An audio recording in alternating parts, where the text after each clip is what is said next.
no intro needed for this video. I'm gonna show you how to find rubies, or at least how I find rubies. So,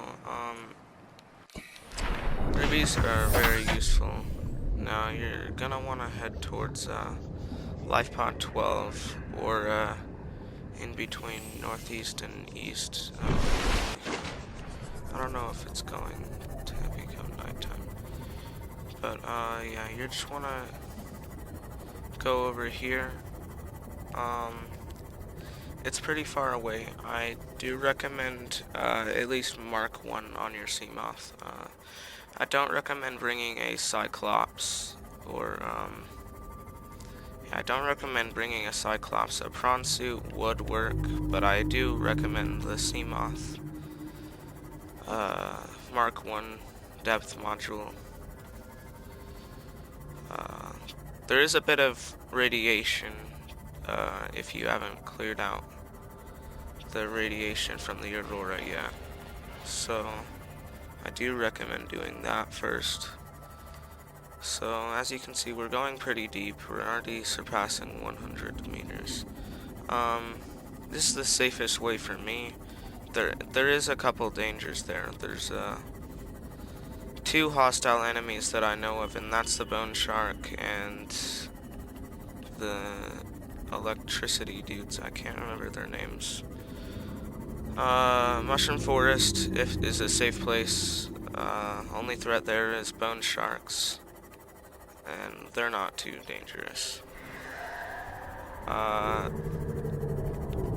They sound scary, but really they're not too scary.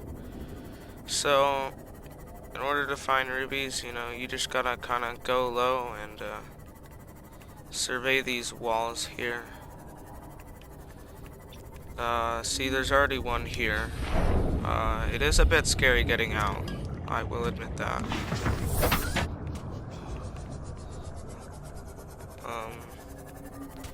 Bone sharks don't do too much damage. Just don't let the ampules actually go in and, you know, do a lot of damage, because the longer you stay near them, the more damage they're gonna do.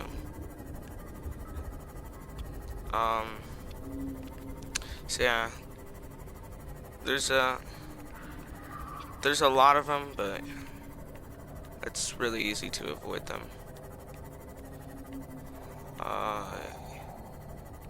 Like I said, just kind of go across the walls here. You won't find a lot in a time, but you know, I found 4. You can always just reload your game to try to get more as well, instead of just sitting around having to wait. You can also find sandstone outcrop here.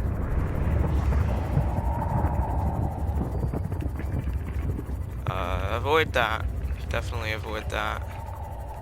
If you're having trouble finding a ruby, just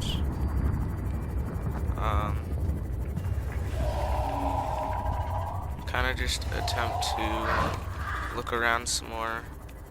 So bone sharks, they do catch up to you kind of fast. They do about 20 damage to your Seamoth, but this isn't a bone shark tutorial. Most of the time you should be fine to get out. And yeah, I hope you found this video useful. You can just head in between southwest and west to get back home if you don't have your indicator on. So that's gonna wrap it up for this video here. Thank you for watching. If you didn't find any rubies, then there's a lot of places to look, and you might have to go to one of the scarier areas, and that's the safest way for me. So I hope you enjoyed, and see you in the next video. Goodbye.